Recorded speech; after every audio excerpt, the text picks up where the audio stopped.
Bien, bonjour à tout le monde. Je suis Alain Kaufmann, formateur chez Atlancad. Et c'est moi qui vais vous faire la présentation aujourd'hui de notre webinaire consacré à la partie cloud, la partie Autodesk Cloud.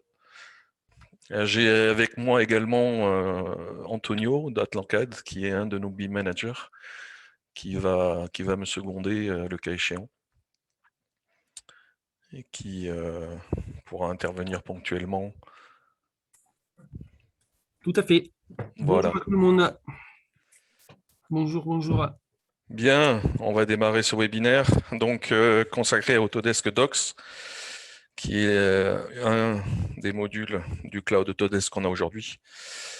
Autodesk Construction Cloud, qui est aujourd'hui le nouveau terme employé par Autodesk pour définir son module cloud.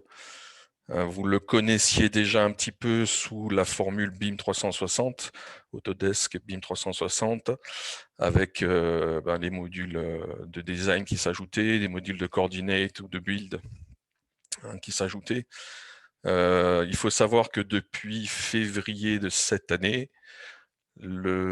si vous possédez des licences de collection, que ce soit en AEC, vous avez automatiquement le module Docs qui est inclus dans votre offre. Alors, il vous faut l'activer, bien sûr, au niveau de votre compte Autodesk. Vous devez activer ce module, mais il est à demeure aujourd'hui dans les offres Autodesk pour les collections. Alors, en fait, si on regarde la nouvelle mouture qui existe, vous allez avoir des différentes versions, c'est-à-dire que la partie commune, donc ce dont je vous parlais à l'instant, le socle commun Autodesk Docs, qui s'appelait auparavant BIM 360 Docs, dans lequel vous allez avoir toute la gestion des documents qui sera inclus dedans, la partie administrative de gestion également. Et ça, c'est ce qui est aujourd'hui livré en standard sur les abonnements Autodesk Collection. Vous devez l'activer, c'est pas automatique, hein, attention, il faut que vous alliez dans votre compte et que vous l'activiez. C'est pas automatique, ce qui fait que ça n'apparaît pas forcément tout de suite. Donc, en fait, aujourd'hui, le système va s'articuler autour du module central, donc qui est la partie de gestion des documents et de la partie administrative et tableau de bord, en gros. Et vont se rajouter après des modules donc, qui s'appellent BIM Collaborate, qui est le module qui va permettre de faire essentiellement des contrôles de maquettes et de la recherche d'interférences et de clash, d'interférences dans les maquettes. Et cela va vous permettre de gérer un petit peu les problèmes de construction que vous aurez au départ, entre les différents corps de métier. Ça, c'est pour la partie Collaborate. Viendra par après deux autres modules qui vont s'implanter dans le système. C'est le partie Takeoff qui va regrouper tout ce qui est maîtrise du bâtiment. Et la partie Build qui, elle, s'articule sur tout ce qui est chantier. C'est-à-dire qu'avec ce module supplémentaire, vous allez pouvoir faire le suivi de chantier complet, gérer les réunions de chantier, gérer tous les problèmes inhérents au chantier, les problèmes de qualité et de sécurité propres au chantier. Il y aura une gestion des coûts également. On pourra faire des prévisionnels, voir ce qui influence les coûts en fonction des choix techniques qui sont réalisés. Et au final, tout ça pourrait être dans un DOE final qui sera, ce qu'on a à l'écran, c'est donc la clôture de projet, qui vous permettra de faire toutes les documentations à remettre au client concernant le bâtiment ou le projet qu'il aura. Donc ça, c'est la partie vraiment, le build, c'est la partie finale chantier avec le DOE final que vous pourriez faire. Très rapidement, l'offre Autodesk à ce domaine, parce qu'il est important de comprendre ce qui a été l'offre Autodesk. Je vous ai dit que la partie Docs est inclue dans vos module de base pour les collections AEC et Engineering. Et par contre, les modules supplémentaires, donc dans la partie Collaborate, vous avez deux modules, deux offres d'Autodesk. Une partie Collaborate simple, où on retrouve les modules de base qui sont inclus, mais à cela va se rajouter la partie design collaboration, modèle coordination, qui vont vous permettre de faire des recherches d'interférences géométriques sur les maquettes. Mais attention, dans ce module-là de Collaborate, vous n'aurez pas possibilité d'avoir des maquettes qui sont collaboratives, en partage. Ça, vous devez, malheureusement ou heureusement, vous devrez faire appel à la version Pro, dans lequel vous aurez le fameux Revit Cloud Work Sharing, qui vous permettra d'avoir les maquettes partagées qui sont prises en compte. Donc, si vous travaillez exclusivement avec des maquettes centrales et des maquettes locales, pour pouvoir accéder au module de design et de modèle, vous serez tenu de prendre l'abonnement Collaborate Pro. Alors, il y a des règles chez Autodesk, comme toujours. Ça, vous verrez avec vos commerciaux respectifs ou vos chargés d'affaires, mais en fonction de ce que vous avez déjà par rapport à vos licences, parfois vous devrez prendre une licence, parfois elle sera inclue dedans par rapport aux anciennes moutures.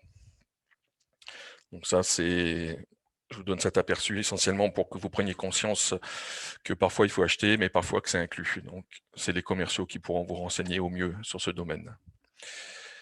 Donc nous allons parler uniquement de la partie Docs, qui est la partie qui est le socle principal du cloud Autodesk, celui que si vous avez la collection, il sera prévu dedans et inclus. Alors, pour ça, il faut savoir que vous avez plusieurs accès possibles. En fait, un accès depuis Revit, c'est celui que vous avez en bas à droite de l'écran, qui va vous donner des accès, donc vous voyez, fichier récent BIM 360, qui se trouve en bas ici, et vous avez l'autre accès direct qui va vous permettre d'accéder à la fenêtre Internet, donc avec identifiant de votre compte, où vous irez directement dans le cloud, mais par le navigateur. C'est les deux principaux accès que vous allez rencontrer et qui vont vous permettre après d'entrer finalement dans votre... Quand vous êtes ici sur le BIM 360, vous aurez à l'écran dans votre Revit, dans votre interface de démarrage, vous aurez accès aux deux grands dossiers dans votre application. Et par contre, si vous accédez sur Internet, c'est en haut à droite où vous aurez l'accès direct sur le navigateur Internet. Il n'y a pas de navigateur de choix. Personnellement, je travaille sur Opera, ça fonctionne très bien. Maintenant, Chrome, Firefox et tout ce qui va dans ce genre fonctionne. Il n'y a pas de restriction à ce niveau-là. Vous aurez également une possibilité d'ouverture directe sur votre explorateur de fichiers grâce à ce qu'on appelle l'Autodesk Desktop Connector, qui est un petit plugin logiciel à installer et qui vous permettra d'accéder directement à travers l'explorateur de fichiers sur votre cloud respectif. Il faut l'installer, ça se met en place tout seul, il faut redémarrer l'ordinateur pour qu'il prenne en compte les liens, etc. Mais une fois que c'est implanté, c'est comme un drive, ça fonctionne pareil qu'un drive. Soit vous laissez les fichiers donc en ligne, donc c'est aussi le choix qu'ils vous donne, soit vous les laissez en ligne, soit vous les avez installés directement sur votre disque dur. Là encore, c'est un choix à faire éventuellement dans votre manière de travailler. Mais vous voyez que ça fonctionne très bien. On a sur l'explorateur accès à toutes les maquettes ou les projets. Là, ce qu'on voit, c'est les maquettes qui sont en place sur notre serveur AtlanCAD, qui est un serveur de démo. Donc, vous voyez à l'écran les différentes sources d'accès, le modèle ouvrir qui vous permet d'avoir un accès éventuellement grâce à le desktop connector. Les fichiers récents, si vous avez fait du collaboratif, vous aurez les fichiers récents qui seront en local et qui seront dans la page d'accueil. Et sinon, vous aurez dans l'explorateur de fichiers un accès aussi sur les modèles. Donc, une fois que vous aurez ouvert votre module, vous allez vous retrouver, donc là on est sur la partie, sur la page internet, ça se présente ainsi, c'est-à-dire que vous avez ici des modules, en haut, à droite, vous avez le nom du projet, l'intitulé du projet, et à gauche, le module sur lequel vous vous trouvez. Donc selon l'abonnement que vous avez, vous avez plus ou moins de modules actifs. Là je vous ai montré, vous avez la version en Autodesk Docs de base. Derrière, si vous allez sur un module plus important, eh bien, vous allez avoir la version Collaborate Pro qui vous donnera accès à la partie design, à la partie modèle pour faire la vérification des maquettes. Mais toujours en haut, dans la barre du haut, vous aurez le nom du projet qui sera affiché ici et alors le Project Home qu'on voit, c'est la page d'accueil. C'est celle que vous avez en fond d'écran, qui recense un petit peu tout ce qu'il y a dans le projet, la météo du lieu, les problèmes qui sont affectés et qui ne sont pas résolus encore, etc. etc. Bon, c'est pas très rempli du fait que c'est un test. Ce qu'il faut bien faire attention, parce que bien sûr, il y a des droits pour chaque chose dans ce cloud, c'est que vous allez rencontrer des administrateurs de comptes qui vont gérer le compte de la société à travers les sociétés, les membres qui vont être invités à participer à différents projets. Et vous aurez ce qu'on appelle les administrateurs de projet, qui, eux, dans le projet, eh bien, seront l'administrateur du projet. Un administrateur de projet peut être aussi administrateur de compte, un administrateur de compte peut être aussi administrateur de projet. Mais c'est deux choses différentes dans la structure du cloud. Chacun a son rôle. Là, on va dire que l'administrateur de compte gère le compte, c'est le comptable en quelque sorte, et l'administrateur projet, c'est celui qui au quotidien travaille dans le projet. Donc quand vous entrez dans le module, vous allez rencontrer, donc vous voyez en haut à droite, vous voyez que on se trouve ici dans le compte société, Atlancad BIM 360, et à côté, vous êtes dans le module l'administration du compte. Et là, on voit que, eh bien, vous devez inviter des sociétés qui vont participer au projet. Alors, c'est pas spécifique à un projet, c'est les sociétés que vous invitez sur le compte pour participer à différents projets. D'accord ? Donc là, on invite les sociétés. De là, on va affecter des métiers, en quelque sorte. Il parle de rôle, mais on peut considérer que c'est des métiers, où à chaque métier va correspondre un accès au module, un accès full. Quand vous avez la petite roue dentée jaune, donc c'est un accès total. Quand vous avez le petit personnage bleu, ça donne un accès, entre guillemets, sur le module, mais pas sur l'administratif. Donc c'est à vous à mettre en place tout ce module en tant que responsable de compte du cloud. C'est à vous de mettre en place, on va dire, les modules qui vont intéresser les uns et les autres. La gestion de coûts, c'est pas le modeleur qui va gérer. Ça sera plutôt un administrateur ou un ingénieur de projet. Donc tout ça, c'est à répertorier. Sorti là, vous allez inviter les membres qui vont intégrer le modèle cloud. Donc des gens bon, là vous avez des gens d'Atlancad, mais vous avez aussi des gens extérieurs à Atlancad. Et derrière, vous allez créer les répertoires de projets. Alors, on a 5 tests de projets donc, qui seront affectés à différents membres, avec les sociétés qui leur correspondent et les statuts. Le statut de projet, c'est actif ou inactif. On peut avoir des projets inactifs qui sont juste, là c'est un bêta test, donc il est inactif aujourd'hui. Tout ça, vous allez pouvoir après le visualiser dans l'onglet analyse, où ça vous permettra d'avoir un visuel sur ce qui est aujourd'hui par rapport à l'abonnement, par rapport au nombre de projets, aux sociétés, aux gens qui utilisent le process, etc. Sur le paramètre de compte. C'est plus à titre informatif qu'autre chose. Donc en fait, je rappelle ici un petit peu tous les onglets qui sont prévus, hein, liste de projets, les membres, les bibliothèques d'utilisateurs, les sociétés, les rôles de chacun, l'état des lieux dans l'analyse, les paramètres d'administration, parce on a toujours des petites options, c'est ce qu'on voit en dessous, c'est des petites options qui permettent de créer des plus, on va dire, dans l'administration générale. Et des modules d'application qui sont des applicatifs qu'on peut ajouter dans le module, comme certains modules qu'on utilise en synthèse.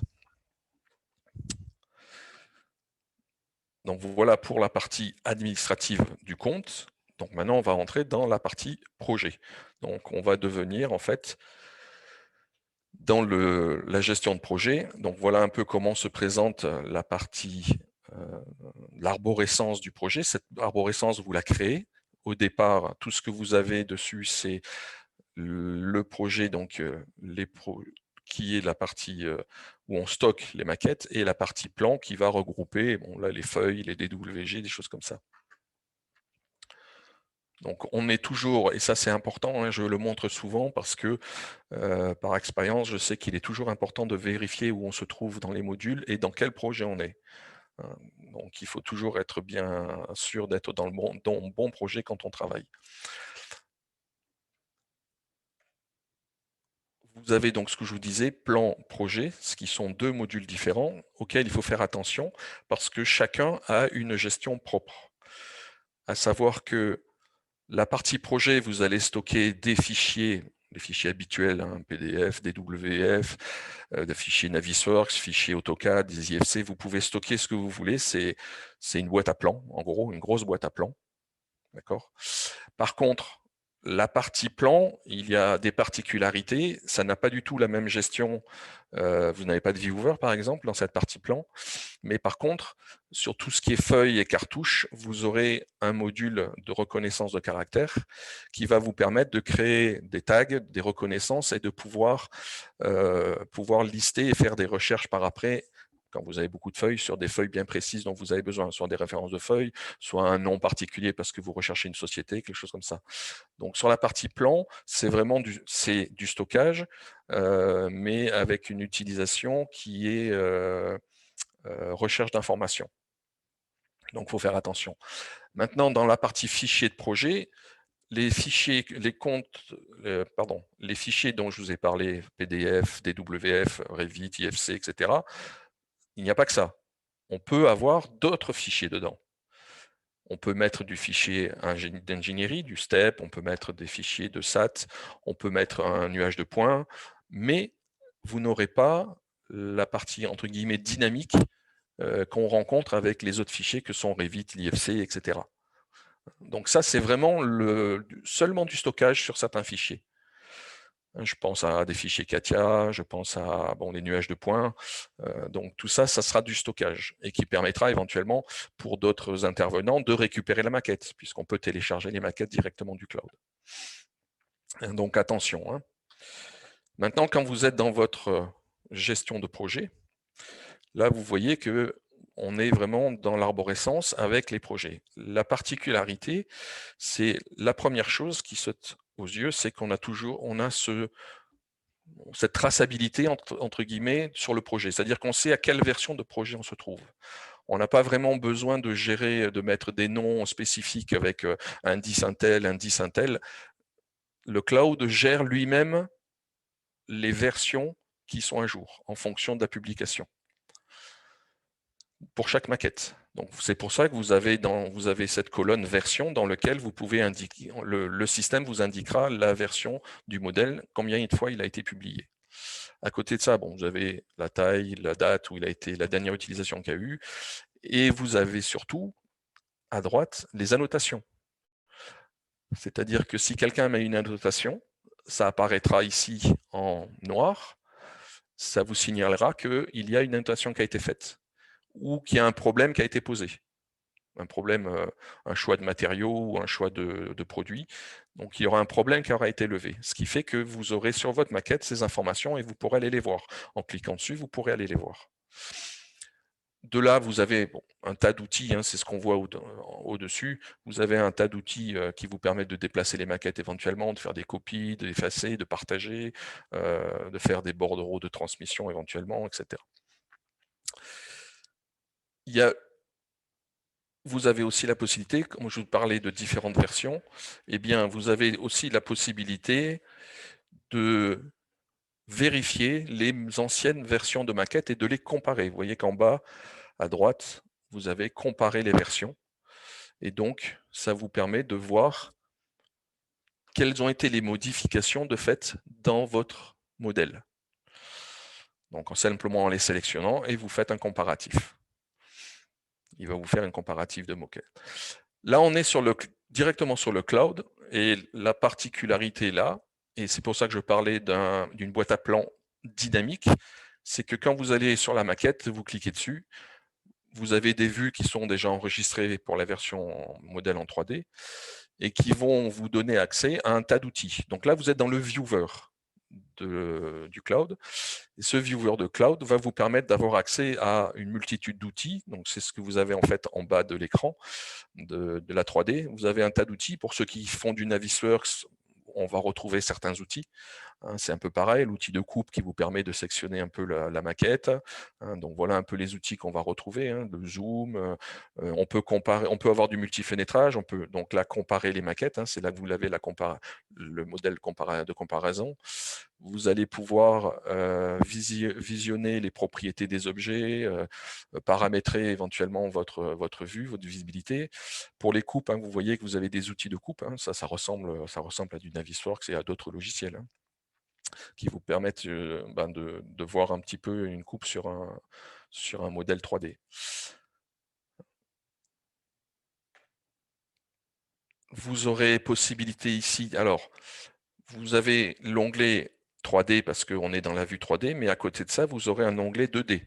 C'est-à-dire cet onglet 2D va contenir les vues que vous aurez, alors je précise, publiées, parce que c'est une action qu'il faut faire au niveau de Revit, il faut publier ces vues. C'est pas automatique. Au départ, le cloud va exporter les modèles en 3D. Si vous en voulez plus, il faudra les exporter dans le cloud à travers la publication.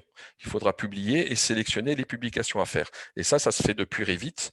De cette façon, vous avez un module qui vous permet de paramétrer la publication. C'est dans l'onglet, vous voyez que vous avez l'onglet collaborer.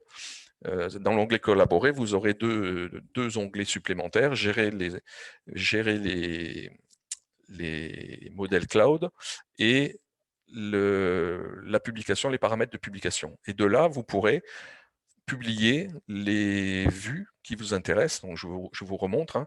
Donc là, on a élévation, on a les surfaces, donc c'est une nomenclature de surface qui seront incluses à ce moment-là dans cette rubrique 2D. Et à droite, vous avez tous les outils de dessin si vous voulez faire des annotations qui seront enregistrées par la suite. Les annotations resteront dans la maquette du cloud. Attention, vous ne les retrouverez pas sur votre maquette Revit, dans Revit. Donc à partir de là, tous les outils que vous avez, on peut voir les modèles, on peut voir tous les produits qu'il y a dedans. On a l'arborescence des vues, on peut partager, vous voyez, vous avez deux écrans, donc c'est partagé. L'écran est partagé en deux. Vous pouvez aller vous balader dans la maquette, comme un Navisworks ou d'autres logiciels, ou un IFC, vous pouvez aller vous balader dans la maquette de la même façon, ça le fait sans problème. Et de cette maquette, une fois que vous êtes dans votre vue, vous pouvez, comme vous avez trois petits points, alors dans le cloud, les trois petits points, ça vous amène toujours sur un menu. Quand vous voyez trois petits points, c'est un menu supplémentaire. Donc on peut partager la maquette, on peut télécharger ou imprimer. Et le partage que vous allez éventuellement faire, vous pouvez les partager avec quelqu'un qui est interne au projet, donc qui a été déclaré sur le projet, mais vous pouvez aussi l'envoyer à une personne externe. Il y a des petites choses à faire en termes de configuration. Il faut déclarer que c'est une personne publique, mais vous pouvez partager votre vue en quelque sorte avec quelqu'un d'autre. Vous pourrez l'envoyer. La personne n'aura besoin que d'un viewer ou quelque chose pour la visibilité. Et donc, ce que je vous disais, c'est que les annotations sont référencées. Donc, dans le viewer, vous voyez qu'à gauche, vous avez des petits onglets spécifiques. Vous avez les annotations, vous avez les problèmes qui ont été soulevés. Alors, attention, quand je dis ici des problèmes, je parle des problèmes que vous allez soulever vous en cliquant sur l'image en disant là j'ai un problème. Ça n'a rien à voir avec une synthèse, avec une vérification d'interférence. C'est juste que vous avertissez qu'il y a un problème parce que la porte qui a été choisie n'est pas la bonne, les dimensions ne sont pas les bonnes puisque j'ai pu mesurer avec l'outil de mesure. Et là vous déclenchez entre guillemets un problème. Mais ça n'a rien à voir avec les modules de Collaborate qu'on a, avec le design et le modèle qui vous permettent de faire vraiment une recherche d'interférence. Donc c'est juste un problème informatif, on informe quelqu'un. Donc ça se présente comme ça. Et ensuite, vous allez après dans le document management. Donc là, on voit qu'on est dans le module document management. Eh bien, vous allez pouvoir identifier tous les problèmes qui sont propres au système. Vous voyez, affecté à, ça veut dire qu'il y a une personne qui va devoir s'en occuper. C'est à lui de répondre. Vous aurez également possibilité de transmettre l'information grâce à un bordereau de transmission dans lequel vous allez transmettre une maquette avec les informations, les problèmes que vous aurez rencontrés, qui, à ce moment-là, seront dans le module prévu à cet effet. Ce qu'il faut retenir en fait dans ce viewer, si je reviens un peu en arrière, c'est que ici vous avez toutes les caractéristiques nécessaires pour votre visibilité. C'est-à-dire que vous avez ici donc ce qu'on a vu, les problèmes, vous avez les annotations. Alors, je ne vous ai pas montré, mais vous avez aussi les phases, les niveaux qui existent où on peut vérifier si jamais il y a des phases dans le projet, on peut les voir à ce moment-là. D'accord? Donc voilà pour la partie docs. Pour bien faire, ce que je vais faire, c'est vous montrer en réel, il faut juste que je le reprenne et que je le module. Je vais vous montrer à quoi ça ressemble en réel. Je vais vous partager l'écran, parce que c'est bien beau le PowerPoint, mais je pense que certains ont envie de voir comment ça fonctionne. Donc,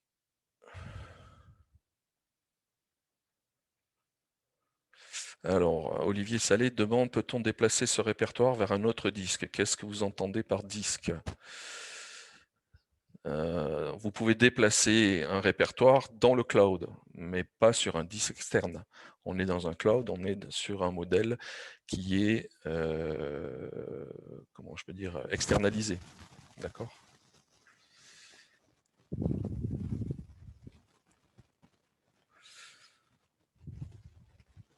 Alors, si je prends ça, voilà.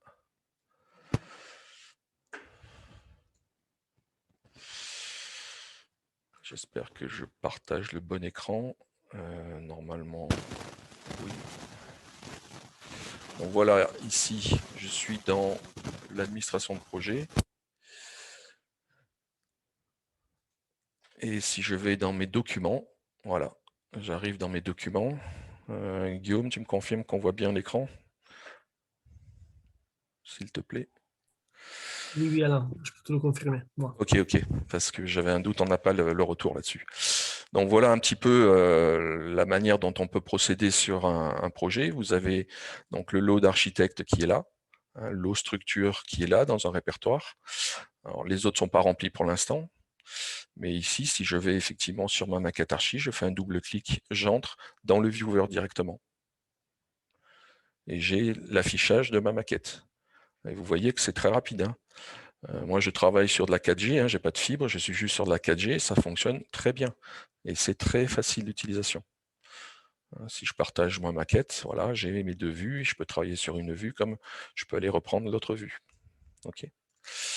Alors, est-ce que non, j'ai pas publié. Donc là, on voit que j'ai pas publié de vue. Ici, on aurait des annotations si jamais j'avais créé une annotation. Si j'ai créé un problème, alors si je veux créer un problème, je pourrais créer un problème en allant dans ma maquette et en appelant un problème éventuellement.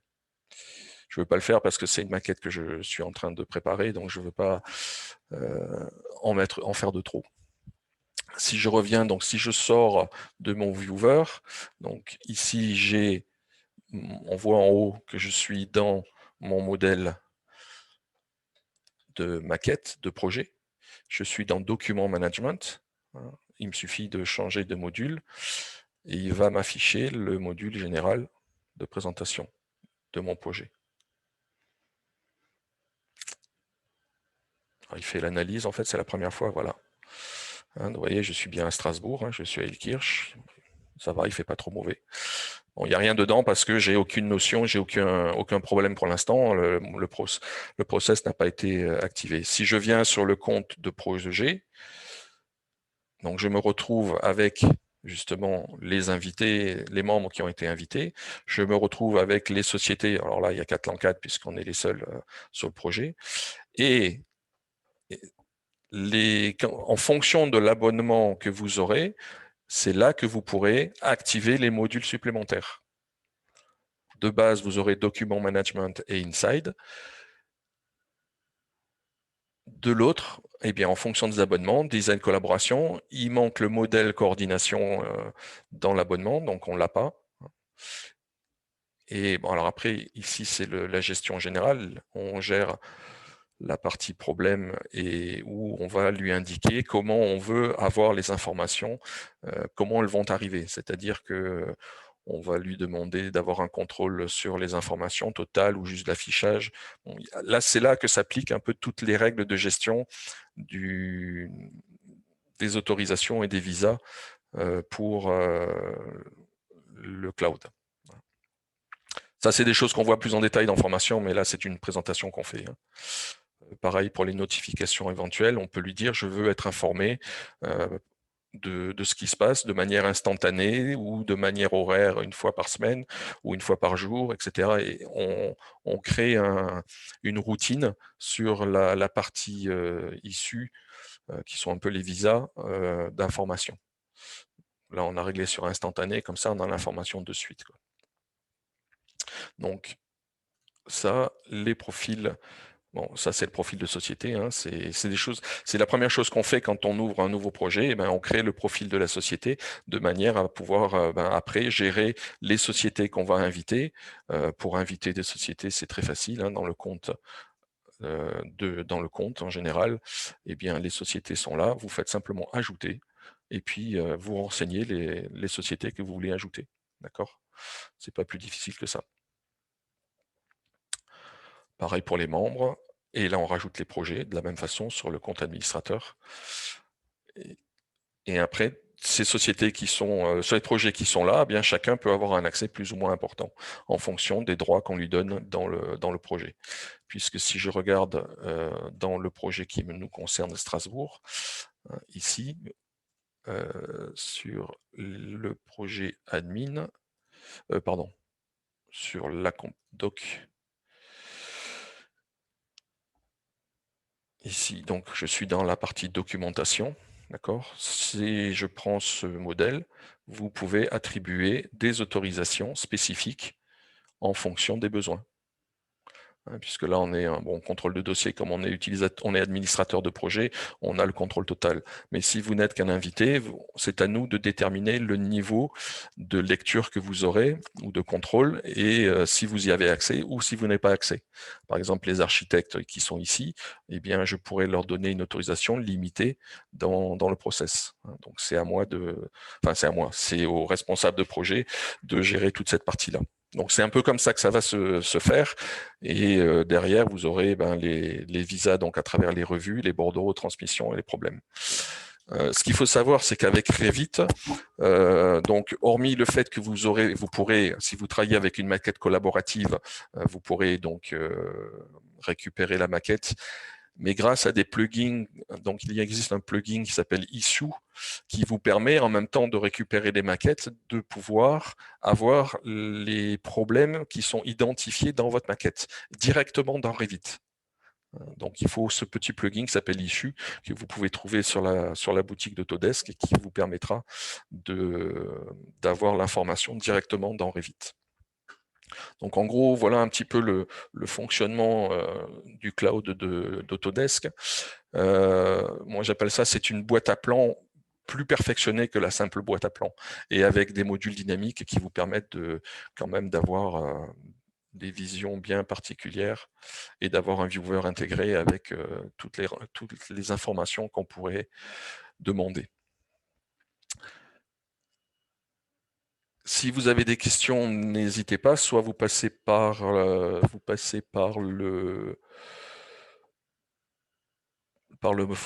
forum de discussion. Donc l'usage, Olivier qui demande l'usage desktop connector. Alors, je vais essayer de vous montrer simplement, ça va être très simple. L'usage de desktop connector, il est là. Hein. On le voit ici, je pense que vous le voyez à l'écran. C'est un cloud, hein, ni plus ni moins, hein, qui vous permet d'avoir accès à toutes les rubriques et de retrouver votre arborescence éventuelle avec les dossiers qui vont bien. Et vous voyez que son état est en ligne, ça veut dire que je ne le charge pas sur mon disque dur, donc ça ne charge pas mon disque dur. Ça reste en ligne, c'est une information. Si maintenant je l'ouvre, je vais effectivement le récupérer, mais c'est un module qui reste en ligne, hein, comme tout cloud que vous pouvez avoir, sur lequel c'est pas forcément chargé sur votre disque dur. Donc pas de risque, ne pensez pas, parce qu'il est sur C, ne pensez pas qu'il va vous charger toutes vos maquettes d'office. Hein. Parce que là, je ne connais pas beaucoup de disques durs qui vont résister à la capacité. Donc à ce niveau-là, c'est juste, comme on dit, c'est en ligne. Hein, les process. Normalement, est-ce que je l'ai encore? Voilà. Ah oui, celui-là est synchronisé par contre. Donc celui-là, par contre, il est sur mon disque.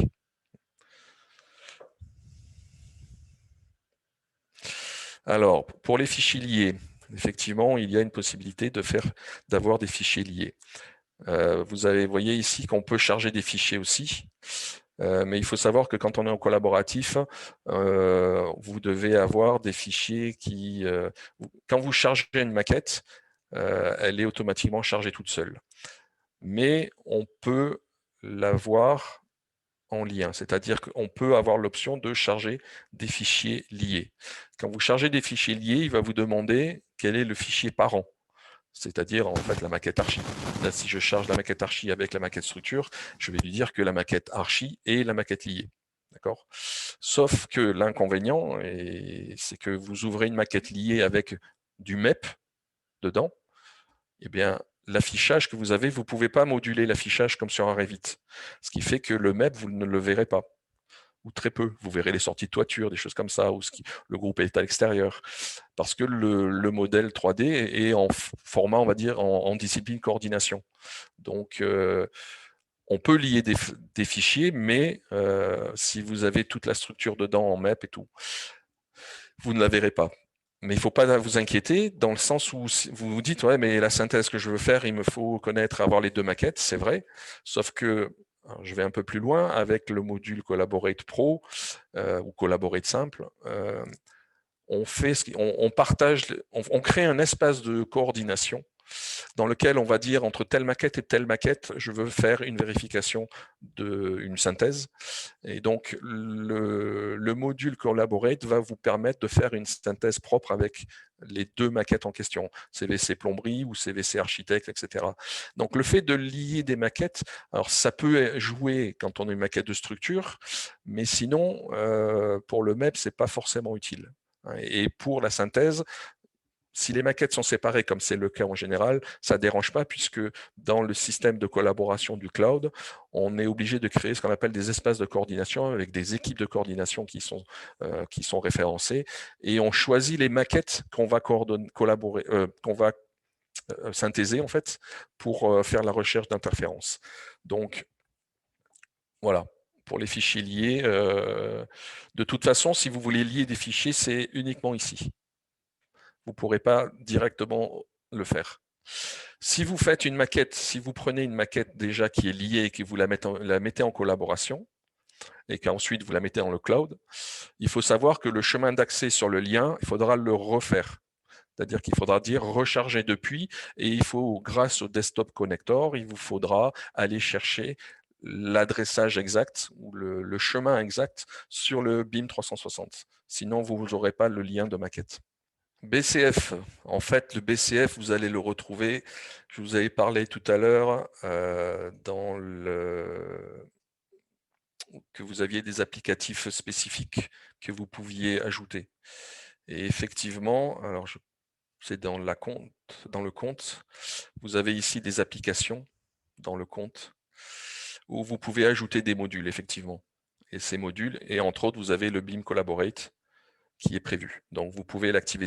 Alors, il vous faut un compte, hein, attention, hein, c'est pas inclus dedans. Il faut que vous ayez déjà un compte BIM Collaborate et vous pouvez à ce moment-là l'inclure dedans dans le module du cloud. Effectivement, vous pouvez le faire et vous pouvez l'utiliser dans ce sens. Alors, je me permets d'ajouter juste une chose. Je pense que BIM Collab Zoom, si je ne l'ai pas testé sur BIM Docs, mais si c'est la même chose qu'on retrouve sur Navisworks et sur d'autres logiciels, peut-être le module est gratuit. Il faut une inscription, mais ce n'est pas payant. Voilà. Après, voilà, c'est ce que je pense. Je l'ai Oui, pas oui. testé, je l'utilise ailleurs sur d'autres logiciels, comme voilà, sur Navisworks. Et du coup, probablement, si c'est la même politique, on peut juste télécharger le plugin. Il faudra, pour avoir des outils supplémentaires, être enregistré à BIM Collab Zoom sur le site principal. Voilà, l'inscription est gratuite et ça devrait marcher. Oui, Voilà. tout à fait. Merci Antonio. De rien. Roue dorée et icône bleue, la différence, c'est les droits. À partir du moment où vous avez la roue dorée, vous avez accès à tout le module. Alors, et ça, il faut être administrateur de compte pour l'avoir, hein, dans les rôles. Il faut être administrateur de compte et dans les rôles ici, vous aurez, en étant l'administrateur, vous aurez un accès complet. Parce que si vous n'êtes pas administrateur de compte, hein, vous n'aurez droit qu'au petit bonhomme bleu qui vous donne accès au module, mais qui ne vous donne pas à la gestion de projet ou à la gestion administrative du compte. Voilà la différence. Et à bientôt pour un prochain webinaire. La prochaine fois, on parlera du Collaborate Pro sans doute, et on ira plus loin dans la recherche d'interférences et dans tout ce qui va avec. Je vous souhaite à tous une bonne journée, à bientôt. Merci de votre écoute.